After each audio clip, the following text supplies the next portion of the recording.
रुसाली और तिया दोनों इमोशनल हो गई थी और अस्वत ने रुसाली को देखा। वह मन में बोला, रिद्धि अग्रवाल की बहन रुसाली। तिया सीधे रुसाली के गले लग गई। रुसाली ने भी अपने बैग छोड़ दिए और उसे गले लगा लिया और उसकी आंखों में नमी उतर आई। वो बोली, आई एम रियली सॉरी बेटा, बुआ तुमसे मिलने नहीं आ सकी। I am really sorry. तो क्या बोली, I miss you so much बुआ, और रोने लगी। अस्वत ये देखकर हैरान था। वो मन में बोला, क्या रुसाली और छोटी गिलहरी इतने अटैच हैं? फिर उसने अपना गला साफ करते हुए कहा, आप कौन? तो दोनों एक दूसरे से दूर हटे। तिया को अचानक से याद आया कि अस्वत उसके साथ हैं। वह सोचने लगे कि वह अपनी बुआ को क्या कहेगी। रुसाली ने अस्वत को ध्यान से देखा। वह देखते ही पहचान गई कि वह कौन है। उसने मैगजीन के कवर पेज पर अस्वत की पिक्चर देखी थी। रुसाली के हस्बैंड एक बिजनेसमैन थे और उनके पास से ही उन्होंने अस्वत की पिक्चर देखी थी। वह हैरान थी और तिया को देखा। फिर भी उन्होंने ना जानने का दिखावा करते हुए कहा, बेटा ये कौन है? तो तिया हड़बड़ा गई और कुछ सोचते हुए बोली, बुआ ये मेरे। तो रुसाली बोली, तुम्हारे क्या? मेरे क्या? आगे कुछ है या नहीं? तो तिया बोली, ये मेरे कॉलेज के प्रोफेसर हैं बुआ। ये जवाब सुनकर अस्वत और रुसाली दोनों ही हैरान होकर तिया को देखने लगे। अस्वत मन में बोला, मैं तुम्हारा कब से प्रोफेसर हो गया? मैं तुम्हारा हस्बैंड हूँ, तुम्हें तो मैं बाद में देख लूँगा। तो रुसाली मन में बोली, है प्रोफेसर है? भगवान ये लड़की छुपाना क्या चाहती हैं? और बोली, किस सब्जेक्ट के प्रोफेसर हैं? तो तिया सोचते हुए बोली, हिस्ट्री के प्रोफेसर हैं बुआ, और दांत दिखा दिए। तो अस्वत मन में बोला, आई हेट हिस्ट्री, इसी का प्रोफेसर बनाना था मुझे। और कुछ नहीं बोला। तो रुसाली बोली, पर तुम्हारे प्रोफेसर तुम्हारे साथ मॉल में क्या कर रहे हैं?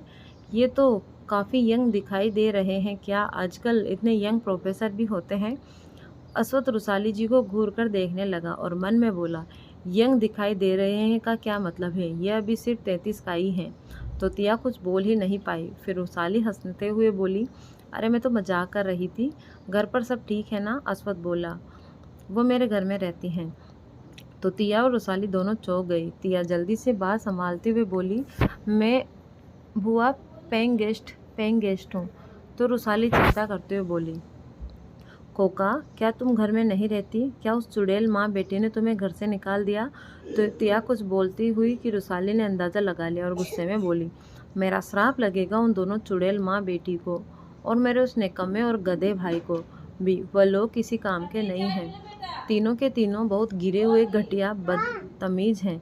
देखना एक दिन उन्हें उनके कर्मों का फल मिलेगा। और अस्वत को देखा जो हैरान होकर उन्हें घूर रहा था। तो रुसाली बोली, थैंक यू प्रोफेसर। मेरी बच्ची आपको परेशान तो नहीं करती ना? वो तो अभी बच्ची है बेचारी। तो अस्वत ने नहीं में सिर हिला दिया। तो रुसाली बोली, चलो तुम मुझे मिल गई हो तो मैं तुम्हारे लिए कुछ खरीद लूँगी, चलो। और अपने बैग्स पकड़ो। और तिया को लेकर जाने लगी और उनके पीछे पीछे अस्वत। रुसाली अच्छे से जानती थी कि अस्वत की फैमिली और तिया की मॉम की फैमिली में बहुत पुरानी और गहरी दोस्ती थी। उसे खुशी थी कि तिया को अब कोई प्रॉब्लम नहीं होगी। रुसाली ने तिया को बहुत सारा सामान दिलाया। अस्वत ने बोला, मन में बोला, मेरा तो पैसा बच गया। मैं तो अपनी बीबी को अपनी दौलत की ही शो नहीं कर पाया भुआ जी, इसकी वजह से। अस्वत ने रुसाली को कुछ सामान गिफ्ट के तौर पर दिया। रुसाली बोली, जब वह लोग लिफ्ट से नीचे जा रहे थे, प्रोफेसर मेरी बच्ची आपसे अच्छे से सीख तो रही है ना? मुझे पता है मेरी बच्ची बहुत समझदार है, फिर भी है तो बच्ची ही, कभी गलती हो जाए तो माफ़ कर देना। बहुत मासूम है, बहुत सहा है अपनी ज़िंदगी में। और तिया के सिर को प्यार से सहलाया। तो तिया बीच में बोली, हाँ बुआ मैं अच्छे से समझ जाती हूँ और सीख भी जाती हूँ। तो अस्वत के होठों पर एक शैतानी स्माइल आ गई और वो बोला, जी मेरे स्टूडेंट बहुत समझदार हैं, वो अच्छे से सब सीख जाती हैं, सारी बातें मानती हैं, शिकायत का मौका नहीं देती। सी इज़ गुड स्टूडेंट, मेरी फेवरेट स्टूडेंट हैं। रुसाली हैप्पी हो गई, पर तिया अस्वत के कहने का मतलब अच्छे से समझ रही थी। वह शर्म के मारे मर जाना चाहती थी। रुसाली बोली, आप बहुत अच्छे प्रोफेसर हैं, मेरी भतीजी बहुत ज़्यादा पढ़ाई में तेज़ है, आप अच्छे से सिखाना। तो अस्वत तिया को देखते हुए बोला, हाँ क्यों नहीं, इसमें मुझे खुशी मिलेगी। फिर वह लोग ग्राउंड फ्लोर पर आ गए।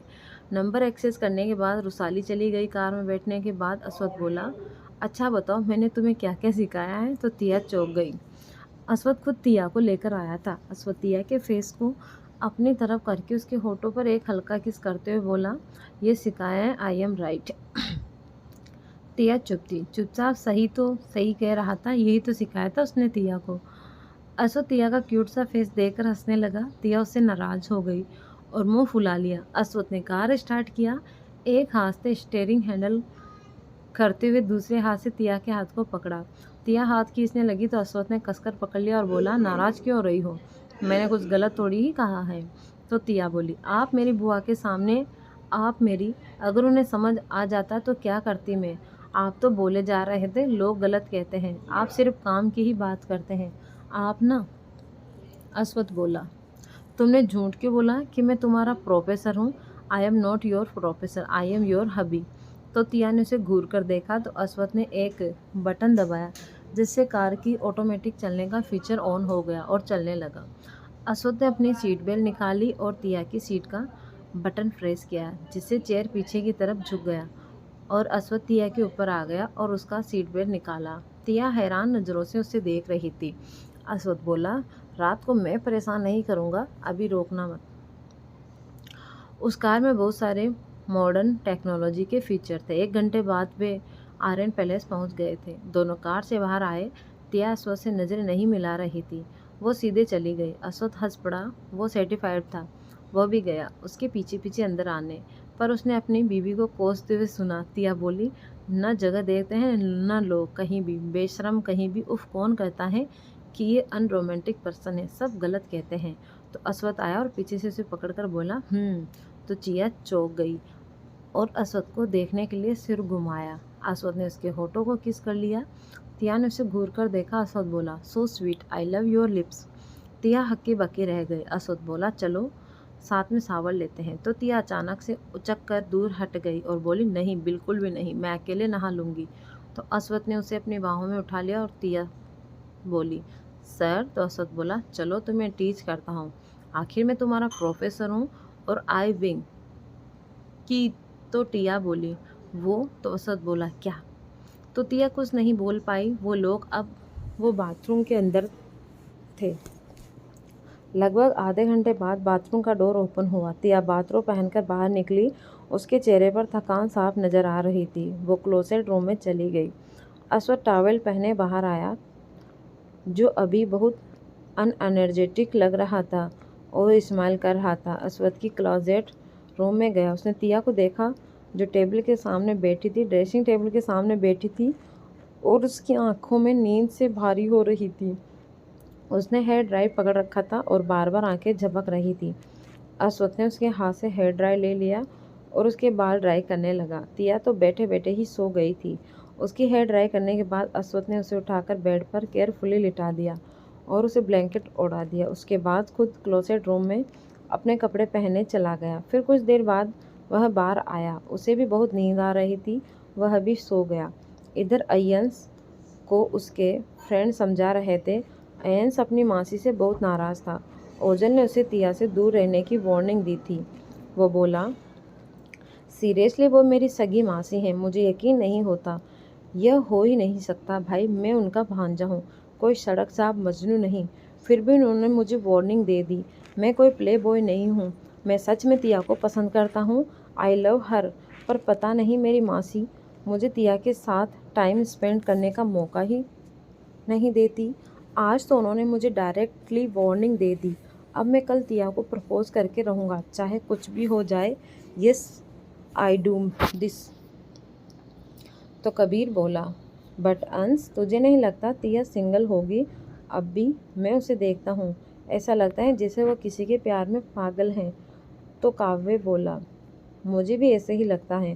तो अंश बोला, क्या पता मेरे ही प्यार में पागल हो।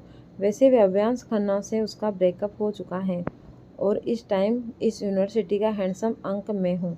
I am the this university handsome अंक और मैं उसे हमेशा प्रोटेक्ट करूँगा। तो अयान बोला, ठीक है मेरे भाई, अब उसे प्रपोज करने के लिए कुछ अरेंज करेगा? तो अयंस बोला, क्या एक बड़ा सा खूबसूरत गुलाब के फूलों का बुक्के काफ़ी नहीं होगा? और मैं सबके सामने उसे प्रपोज करूँगा। तो काव्य बोला, ओके, हम तुम्हारी हेल्प करेंगे। अंश बोला, जब तक मेरा प्रोपोजल एक्सेप्ट कर लेगी तब तक तुम लोग हम दोनों के ऊपर फूलों की बारिश करोगे। तो कबीर बोला, ओके, पर कौन सा फूल? तो अंश उसे घूर कर देखा और बोला, गुलाब। और क्या? तो कबीर बोला, लगता है बहुत सारा गुलाब खरीदना पड़ेगा, एक दुकान को एक खरीदना पड़ेगा। पर मेरे भाई, इस चीज़ का ख्याल रखना, तुम्हारी इस हरकत से तुम्हारे मामा श्री को भी पता चल जाएगा कि तुम यहीं पर हो। तो अंश एक पल के लिए डर गया, फिर कॉन्फिडेंस के साथ बोला, मैं उनसे नहीं डरता, वह इंसान ही है। हाँ, ये बात अलग है कि वो काफ़ी अलग है। अब इसमें मेरी क्या गलती कि अब तक वह सिंगल हैं, वह भी उस लड़की का इंतज़ार कर रहे हैं।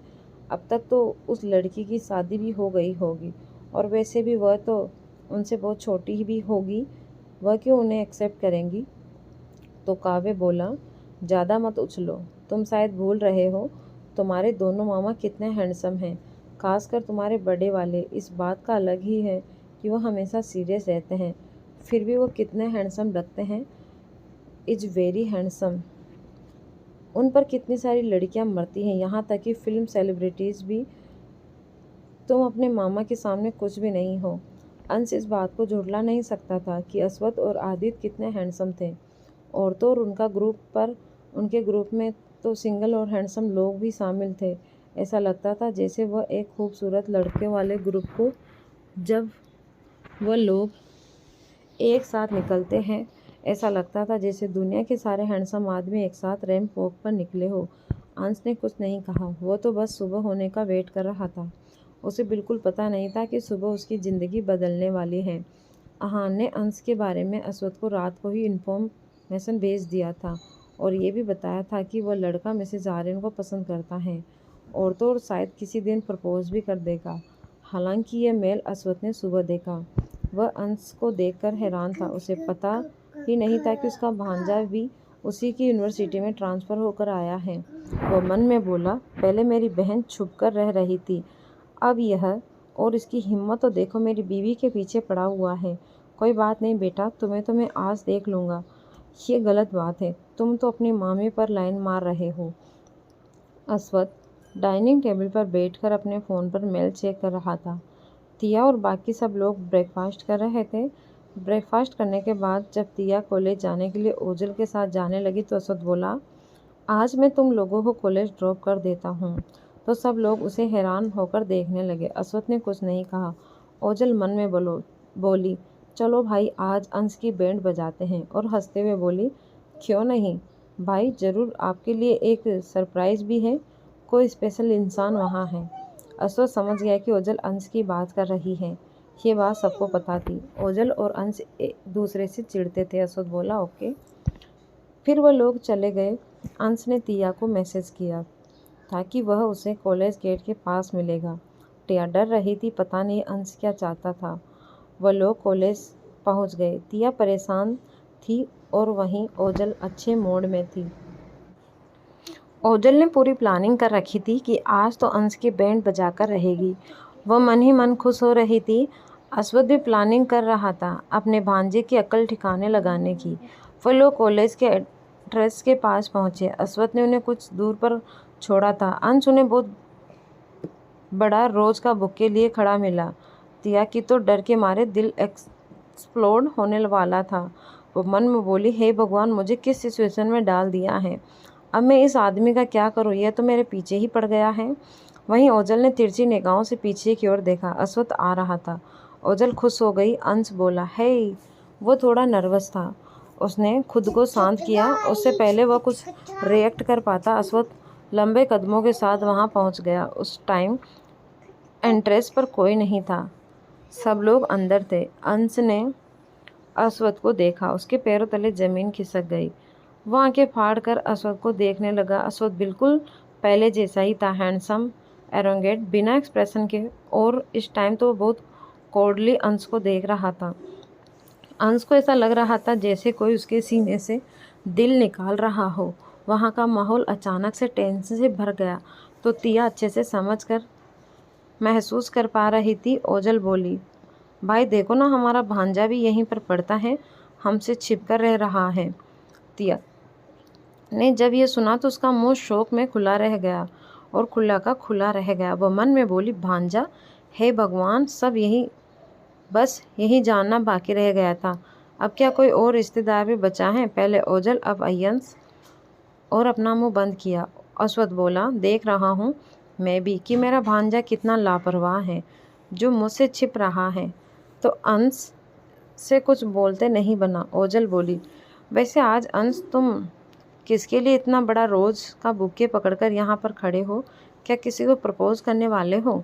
उसने जानबूझकर उससे कहा। तो अंश कुछ बोलता उससे पहले ही अश्वत्थ ने तिया को उसका फ़ोन देते हुए बोला, तुम अपना फ़ोन भूल गई थी। तो तिया ने अपने फ़ोन को देखा और जल्दी से पकड़कर बोली, थैंक यू। तो अंश बोला, अंकल वह अपनी पूरी बात करता उससे पहले ही अश्वत्थ बोला, चलो मैं तुम्हें किसी से इंट्रोड्यूस करवाता हूँ। तो तिया की कमर को पकड़कर और खुद से चिपकाते हुए बोला, ये तुम्हारी मामी है। जब ये अंश ने सुना तो उसके तो होश ही उड़ गए। उसका चेहरा देखने लायक था। ओझल अंदर ही अंदर पागलों की तरह हंसे जा रही थी, पर वह अपनी हंसी को कंट्रोल नहीं कर पा रही थी। अंश हकलाते हुए बोला, मामी। अश्वत्थ बोला, क्या तुम्हें तुम्हारी मॉम डैड ने नहीं बताया कि मैंने शादी कर ली है? तो अंश ने ना में सिर हिलाया। उसका मुंह उतर गया था। उसे यकीन नहीं हो रहा था कि वो जिस लड़की के प्यार में पड़ा था और उसे आज प्रपोज भी करने वाला था, वह उसकी मामी निकलेगी। उसने उन दोनों को देखा। तिया खुश लग रही थी और दोनों एकदम परफेक्ट कपल थे। हालांकि उनके बीच एज गैप बहुत ज़्यादा था, लेकिन अश्वत्थ 26-27 साल का ही लगता था। कोई उसे देखकर यह नहीं कह पाता था कि वह 33 साल का है। तिया की हाइट भी परफेक्ट थी।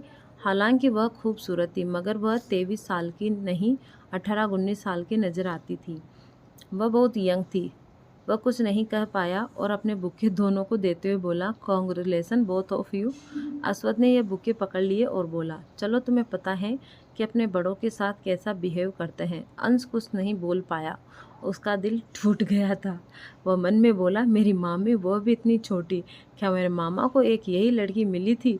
मेरा तो दिल टूट गया।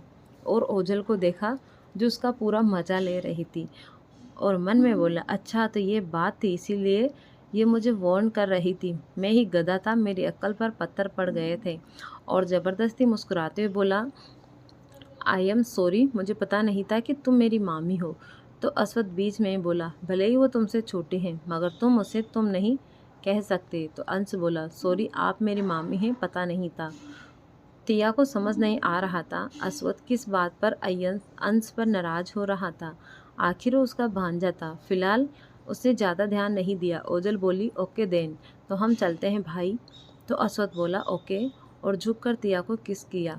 ये देखकर तो अंश को बिजली का झटका ही लग गया। वो तुरंत वहाँ से रफ्फू चक्कर हो गया। वह यह सब देखकर खुद पर शर्मिंदा नहीं होना चाहता था। ओझल अपनी आंखें बंद करते हुए बोली, भाई क्या कर रहे हो यहाँ पर भी? कम से कम जगह तो देख लो। आप तो मेरी फ्रेंड की रेपुटेशन बिगाड़ने पर उतर गए हो। अश्वत्थ तिया से अलग हुआ और बोला, तो तुम्हें क्या? ओझल कुछ नहीं बोल पाई और बोली, तो एक काम करो ना, घर में करो ना काम, ये कम से कम बुआ तो बन जाऊंगी। तो तिया शर्म से झेप गई। अश्वत्थ ने एक खड़ूस लुक दिया। तिया अश्वत्थ को छोड़कर चली गई। उसके पीछे ओझल भागी। अश्वत्थ ने तिया को जाते हुए देखा और अपने होठों पर हाथ फिराया। उसकी आंखों में चमक थी और वो चला गया। अंश देवदास बना बैठा था। खावे बोला, क्या हुआ अंश? तो कबीर बोला, अंश क्या हुआ? तो अयान बोला, क्या हुआ? तिया ने रिजेक्ट कर दिया। तो अंश बोला, नहीं, मैं नहीं कर पाया, मेरे मामा आ गए। तो सब एक साथ बोले, क्या, कब, कैसे और क्यों आए? अयंस हक्का बक्का होकर उन्हें घूर रहा था। अयान बोला, तो कर सकते हो ना, अभी भी तो टाइम है। अंश बोला, नहीं कर सकता यार। सब एक साथ बोले, क्यों, किस लिए नहीं कर सकता? तो अंश बोला, अरे यार, तिया मेरी मामी है, मेरे मामा की वाइफ, मेरी लव स्टोरी का द एंड। ये सुनकर सब हैरान रह गए। अयान बोला, क्या, तिया तुम्हारी मामी? ये कौन सा मजाक है? तो अंश बोला, मजाक नहीं, सच है। वह सच जिसे मैं भी एक्सेप्ट नहीं कर पा रहा हूँ। ओझल मासी को पता था, इसीलिए वो मुझे दूर रहने के लिए कह रही थी।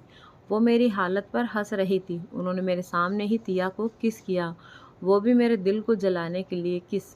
मेरे दिल के टुकड़े टुकड़े हो गए। दोनों हैप्पी कपल हैं। और रोने लगा और बोला, उन्हें वही लड़की मिली थी शादी करने के लिए, और फूट फूट कर रोने लगा। खावे अपना माथे को रगड़ने लगा और बोला, हे भगवान, तुम अब उसे मामी कहोगे और जल्दी तुम्हारा छोटा भाई या बहन भी आ जाएगी। तो अंश ने उसे घूर कर देखा तो कावे चुप हो गया। तो कबीर बोला, तो क्या गलत कहा उसने? तो अंश इमेजिन करने लगा कि अश्वत्थ और तिया के 2 बच्चे आ गए हैं, एक छोटा और एक बेटी, एक बेटा और एक बेटी। दोनों के दोनों अश्वत्थ पर ही गए थे और वो उन दोनों के साथ खेल रहा है और अचानक दोनों बच्चे उसके बाल पकड़कर खींचने लगे। बेचारा चिल्लाने लगा। अचानक वो होश में आया और अचानक सिर झटका और चला गया। तो सब उसे देखते रह गए। तिया अश्वत्थ के बारे में सोचने लगी।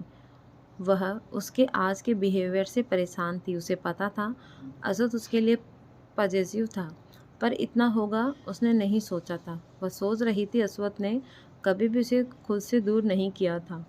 वह सोच रही थी कि वो उसके बारे में छोटी सी छोटी बात भी कैसे जानता है। क्या वो उसे जानता है? उसे याद आ रहा था जब वो छोटी थी तो उसकी माँ उसे अपनी फ्रेंड के बेटे के बारे में बताती थी। तिया बहुत छोटी थी, उसे ढंग से कुछ याद नहीं था और सिर झटककर पढ़ाई पर ध्यान देने लगी। घर आने के बाद उसने अंश को उसने देखा जिसका फेस उतरा हुआ था। ओजल अंश पर हंस रही थी। तिया ने कुछ नहीं कहा और चली गई। अंश लाचारी से उसे देख रहा था तो ओजल बोली, और दिल लगाओ टूट गया ना, पहले ही कहा था दूर रहो। तो अंश ने उसे घूर कर देखा तो ओजल चली गई। अश्वत्थ स्टडी रूम में था तो तिया मास्टर बेडरूम में गई और अपना बैग पैक रखा और आगे बढ़ने लगी। तभी अचानक वो धड़ाम से गिर पड़ी और दर्द से चिल्लाई और करहाने लगी। आवाज़ सुनकर अश्वत्थ जल्दी से आया और उसने तिया को फर्श पर गिरी पड़ी थी, वो कराह रही थी। अश्वत्थ जल्दी से गया और तिया को उठाकर बेड पर लिटाया। तिया की पीठ पर तेज दर्द हो रहा था। तिया को उसने उल्टा लिटाया और बोला, क्या बहुत ज़्यादा दर्द हो रहा है? तो तिया ने हाँ में सिर हिला दिया।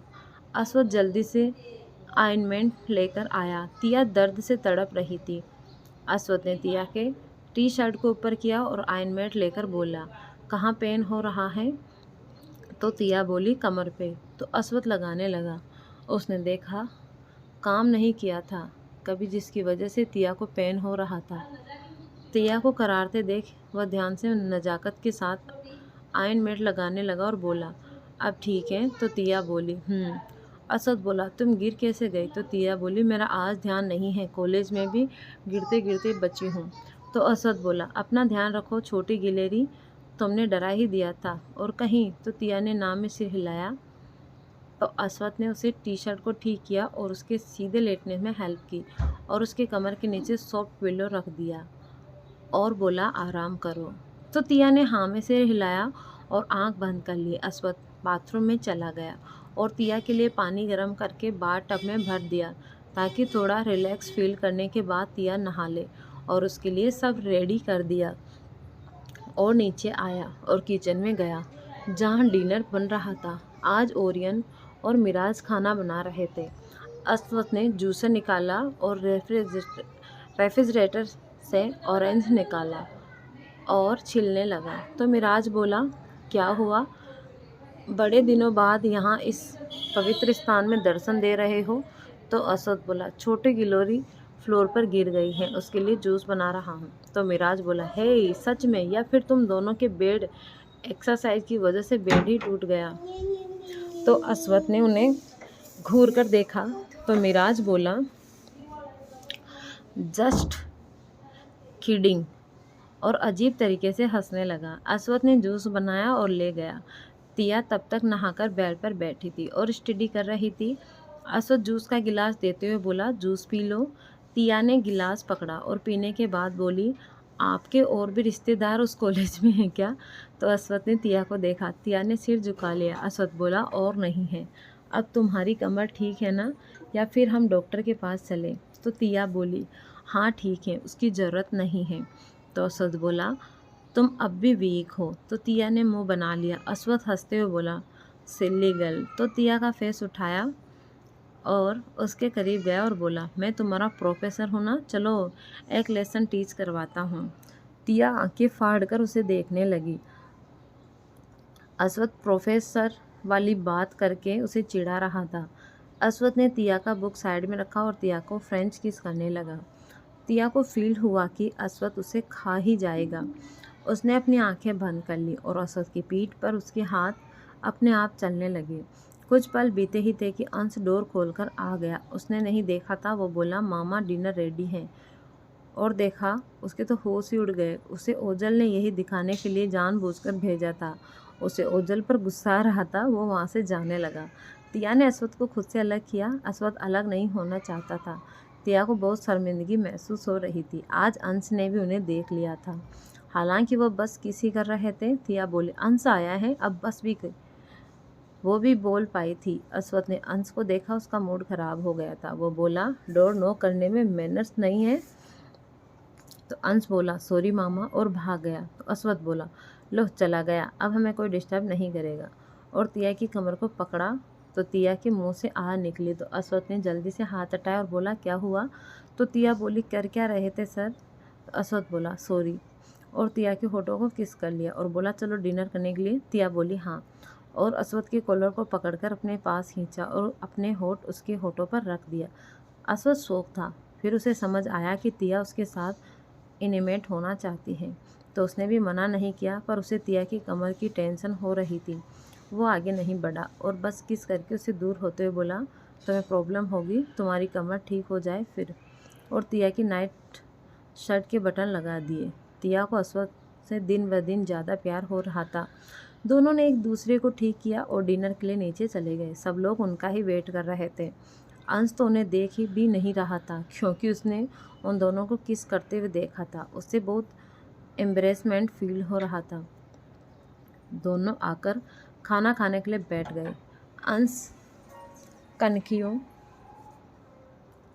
से अस्वद को देख रहा था। वो हैरान था कि उसका मामा बहुत चेंज हो गया है, जो पता नहीं कितने सालों से लड़कियों से दूर रहता आया था। उसे बिल्कुल पसंद नहीं था कि कोई लड़की उसके करीब आए, जिसके कारण उसे लोग यह भी समझते थे कि उन्हें लड़के पसंद हैं। वो हैरान था कि अचानक उसने शादी कर ली। अंश ने अपनी माँ से सुना था कि तो दोस्तों, अंश क्या क्या सोच रहा है अस्वद और टिया के बारे में, हम जानेंगे अगले भाग में। धन्यवाद।